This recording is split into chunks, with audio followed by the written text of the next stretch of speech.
Friends, सबको आंसू पांडे का प्रणाम। आप लोग कैसे हैं? ब्लॉग वीडियो में आप लोग का स्वागत है। तो आज हमारे जानवर निकला है।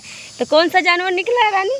जानवर नहीं है, जांगड़ा बाट इंसान। जांगड़ा बाढ़ ऐसे बन भी नहीं रहा है। तो हमारे इंसान है कि बच्चों को मतलब सुहा का कुछ लेके चले जाते हैं, बलि दे देते हैं। बता रही है क्योंकि ये देखी होगी इसीलिए बता रही है, बलि दे देते हैं। हाँ।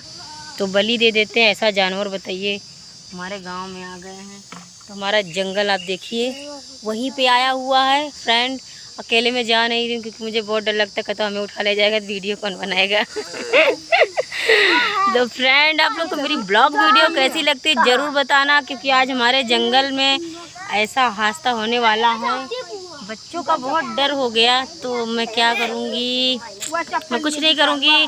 मैं घर में रहूँगी, अपने बच्चों को अपने घर में रखूँगी, ज़्यादा के तो जाने नहीं दूँगी। और दारू बियर चढ़ रहा है यहाँ पर, सब बच्चे बोल रहे दारू चढ़ता है। तो विशाल, डर रहे हो क्या? डर लग रहा है? कैसे डरते हो तुम? डर रहे हो? तो विशाल बहुत डरता है, रोने लगेगा। अभी देखना, विशाल रोना नहीं है, हंसो, स्माइल करो। बस, तो ये भी रो रहा है। तो फ्रेंड, आप लोग को मेरी ब्लॉग वीडियो कैसी लगती है आप लोग जरूर बताना।